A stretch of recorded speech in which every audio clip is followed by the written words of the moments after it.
Hi viewers, welcome to Nandini's pantry. இன்றைக்கி நந்தினிஸ் பேண்ட்ரியில் கருவேப்பிலை குழம்பும் அவரைக்காய் கறியும் தான் பண்ண போகிறோம். வாங்க அதை குயிக்காக பார்க்கலாம். இன்றைக்கி மாலை பட்சம் டே 9 சமையல் தான் இன்றைக்கி நம்ம பார்க்க போகிறோம். சாதம் வச்சாச்சா? சாதம் வச்சாச்சு. இது குழம்புக்கு தேவையானதா? ஆமாம், எல்லாமே வறுத்து அப்பப்போ ரெடி பண்ணி வச்சுக்கணும் தான்.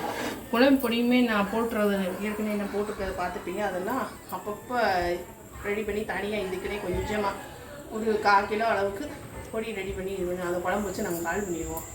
எல்லா குழம்புக்கு எல்லாத்துக்குமே நிறைய அதுதான் சேர்த்துக்குவோம். என்ன கறி பண்ண போகிறேன்னு சொன்னீங்க? அவரைக்காய் கறி.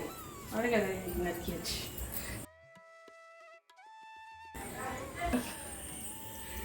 கரண்ட் வேறு இப்போ போயிடுச்சு. குழம்புக்கு நம்ம இப்போ வறுத்துக்கலாம். உடனே வந்துடும்.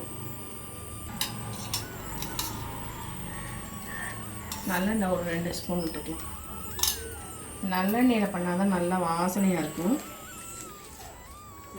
உரப்பு எப்படி நீங்கள் சேர்த்துப்பீங்களோ அதுக்கு அந்த மாதிரி மிளகா வந்து கூட குறைச்சி சேர்த்துக்கோங்க.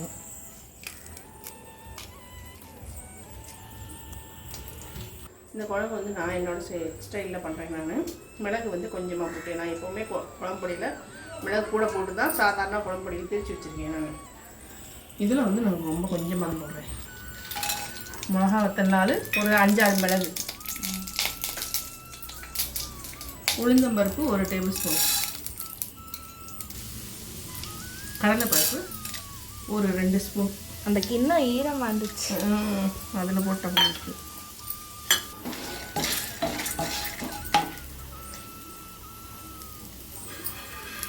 தனியாக ஒரு டேபிள் ஸ்பூன்,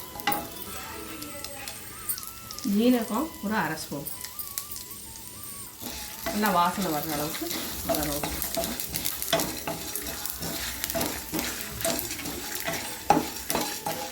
இது கொஞ்சம் வறுபட்டு இருக்கும் போதே நம்ம கருவேப்பிலை சேர்த்துடலாம்.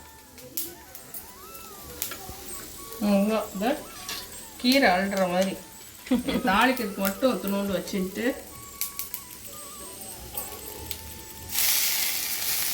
ஒரு கைப்பிடி ஒரு 10 ஆர்க்கு வந்திருக்கும். நல்லா பெருசாக விளைஞ்ச கருவேப்பிலை. ஏன்னா இதெல்லாம் நல்லா வறுபட்டுருச்சு, கடலை பருப்பு உளுந்த பருப்பு எல்லாம். அதனால் இந்த கருவேப்பிலையை வந்து நம்ம லாஸ்ட்டாக சேர்த்து லேசாக ரோஸ்ட் பண்ண போகிறோம். நம்ம ஆல்ரெடி புளியில் தாளித்து புளியில் கொதிக்க வைக்க போகிறோம். அதனால் வந்து லேசாக வறுத்தா போதும். ரொம்ப சூடாக வதக்கணும்னு அவசியம் இல்லை. அப்புறம் அதில் இருக்க சத்து எல்லாம் போயிடும். வாசனையாக இருக்கும்.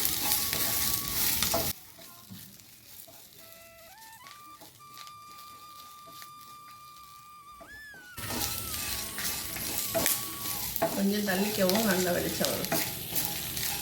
இது நல்லா வறுபட்டுருச்சு. தட்டில் ட்ரான்ஸ்ஃபர் பண்ணிவிட்டு ஆற வச்சுட்டு அரைச்சிக்கலாம்.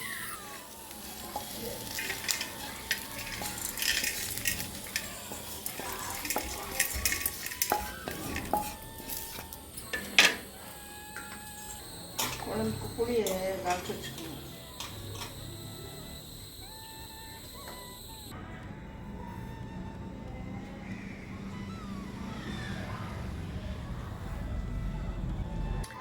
கரண்ட் வந்த பிறகு தான் அரைக்க முடியும்.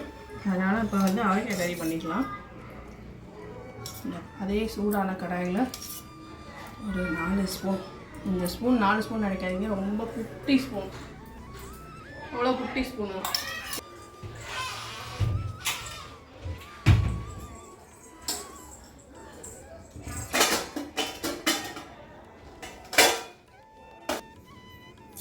கடுகு, முத்தம்பருப்பு,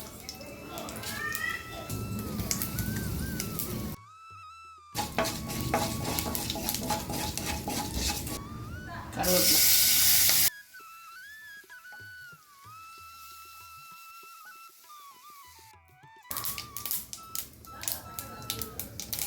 அவரைக்காய். இது அலம்பிட்டு நறுக்குன அவரைக்காய் தான்.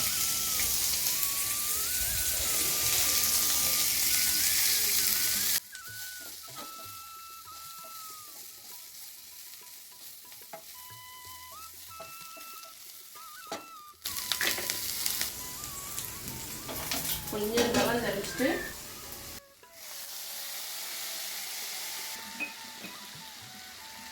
உப்பு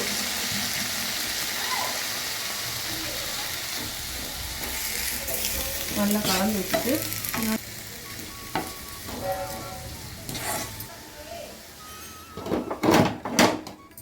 7 நிமிஷம் நல்லா வேகட்டும். நல்லா வெந்துடுச்சு.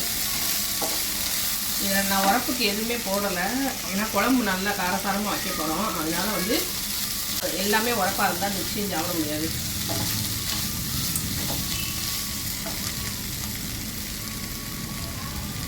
தேங்காய் வந்து ஒரு 3 டேபிள் ஸ்பூன் அளவு நான் போட்டிருக்கேன். அதாவது ஒரு 5-6 பத்தையை வந்து மிக்சியில் ஏற்கனவே இது பண்ணி வச்சது, காலையிலே பல்ஸ் பண்ணி வச்சுருந்தேன். கறி ஆயிடுச்சு. இப்போ ஆஃப் பண்ணிடலாம். கரண்ட்டுக்காக கொஞ்சம் வெயிட் பண்ணுவோம்.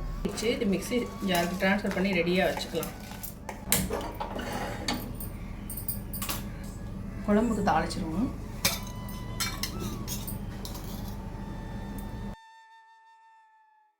பெரிய ஸ்பூனில் ஒரு 2 ஸ்பூன் எண்ணெய், கடுகு, வெந்தயம்,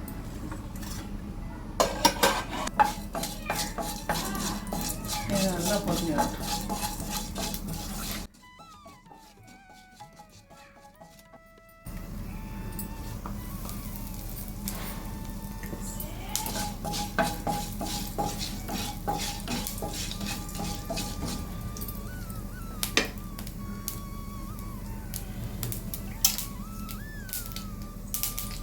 புளி ஜலத்தை விட்டுருவோம்.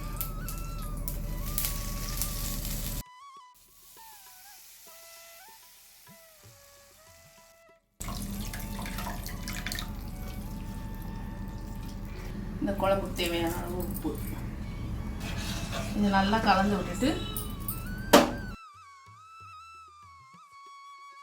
புளியோட பச்சை வாடை போகிற வரைக்கும் நல்லா கொதிக்கட்டும். ஒரு 10 நிமிஷம் நல்லா கொதிக்கட்டும். நல்லா பச்சை வாடை போக வத்திடுச்சு. வந்து இதை எல்லாத்தையும் கலந்துடலாம். அரைச்ச விழுது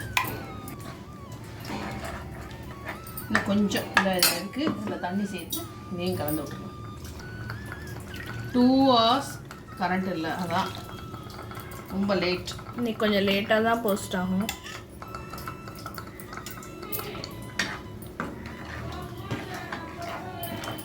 க்ரீன் குழம்பு இது நல்லா ஒரு கொதி வந்தாலே போதும். அதுக்கப்புறம் ஸ்டவ் ஆஃப் பண்ணிடலாம். ஒரே 1 நிமிஷம் புளியோடு சேர்ந்து ஒரு கொதி வரட்டும். பார்த்திங்கன்னா பெரிய அடுப்பில் வச்சுட்டேன். ஒரு கொதி நல்லா வந்துடுச்சு. இப்போ ஸ்டவ் ஆஃப் பண்ணிடலாம். ஏன்னா ஆல்ரெடி நம்ம ரோஸ்ட் பண்ணது தான் இது, ரொம்ப நேரம் கொதிக்கணும்னு அவசியம் இல்லை. சூப்பரான கருவேப்பிலை குழம்பு ரெடி ஆயிடுச்சு. சூப்பராக எம்மியாக கருவேப்பிலை குழம்பு, அவரைக்காய் கறி, வெள்ளரிக்காய் தயிர் பச்சடியும் பண்ணியிருக்கேன். கட் பண்ணி போட்டு துருவலை கொஞ்சம் குட்டி குட்டியாக சைஸ் வெள்ளரிக்காய் தயிர் பச்சடி. சிம்பிளாக சமையல் முடிஞ்சிச்சு. கரண்ட்டு வந்து 3 மணி நேரம் கழிச்சு வந்தனால இன்றைக்கி சாப்பிட்றது டைமும் லேட்டு. இந்த ரெசிபி உங்களுக்கு கண்டிப்பாக பிடிச்சிருக்கும் நம்புறேன். ட்ரை பண்ணி பாருங்கள். தேங்க்ஸ் ஃபார் வாட்சிங். Bye bye.